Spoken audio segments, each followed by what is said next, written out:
Module 4. Strengths and weaknesses in dealing with different cultures. Considering that we are not always attuned to the cultural differences of a number of third country nationals, it is important to keep ourselves aware of a few social guidelines which can aid us in working alongside migrants.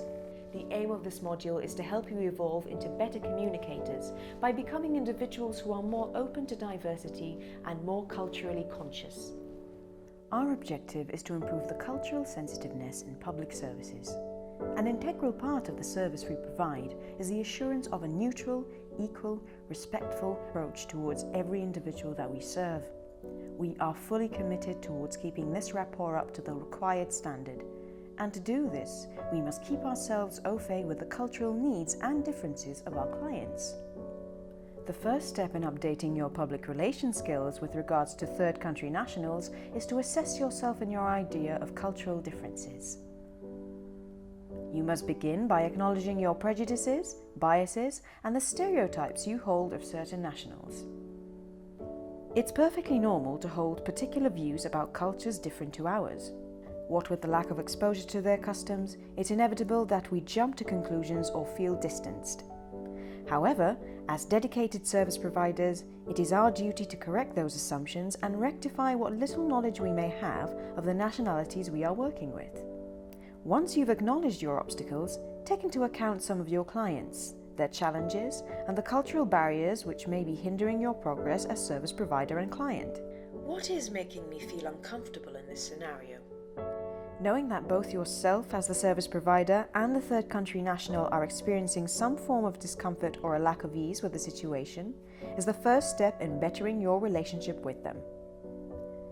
You can make yourself more at ease by gaining awareness of your own culture and why perhaps this may be clashing with that of your clients. Perhaps you've become accustomed to have certain prejudgments about the nationality you're dealing with, and it is therefore blocking you from offering a neutral, equal, respectful service.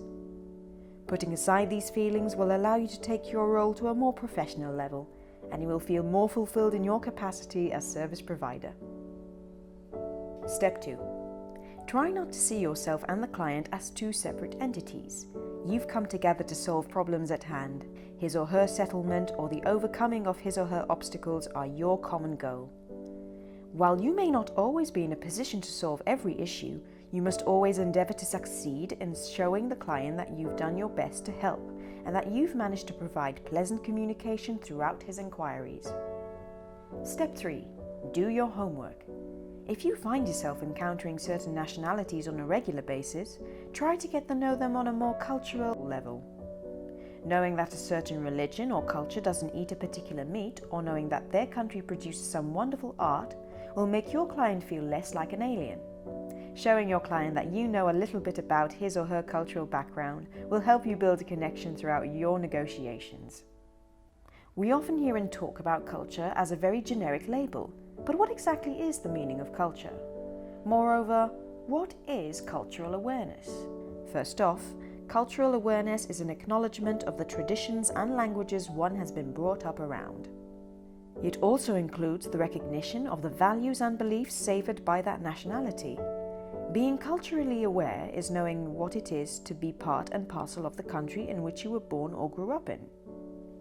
Going back to what culture specifically is, it is easier to visualize an array of factors that make up the term culture. It is also important to remember the following characteristics of culture. Culture is not inherent, but learned. Cultures are rooted in years of history and cultivated beliefs. Culture is the basis of self-identity and community. Culture is ultimately dynamic. By remembering these facts, evolving into culturally aware service providers will be a much smoother journey. A person's cultural identity has two layers. There is the surface layer that outsiders can interpret. This includes one's dress, language, food preferences, and patterns of behaviour. Underneath all this, there lies so much more to the social psyche of the individual, his or her view of gender roles, his or her beliefs, and emotional patterns. We must also consider that this person might wish to escape certain values of the country of origin's culture, which can be part of the reason the person has travelled to the host country. Because of disorientation, we often encounter third country national clients who seem to be withdrawn or are still getting used to such different surroundings to the ones they're used to. They may be going through a phenomenon known as culture shock, where the individual starts to suffer from anxiety due to the loss of familiar signs and symbols of social interaction. Indications may include feelings of helplessness, a lowered self-esteem, a desire to return home, hostility towards the host country's culture, and physical illness. All this is understandable, considering the huge changes these people may be facing. As public service providers, we must be aware of the likely possibility of culture shock and treat it in a positive and supportive manner. This will not only simplify the problem-solving process, but it will also be a kind gesture towards the person, and it just might help heal their anxiety. One of the greatest satisfactions we can get from life is by being responsible for making a person's day run smoother just by doing our job well. Offering cooperation and assistance to a displaced individual is what we should endeavour to do best, not just for the sake of our professionalism, but also for the dignity of the human beings we are working alongside. This project is part financed by the European Union, European Fund for the Integration of Third Country Nationals.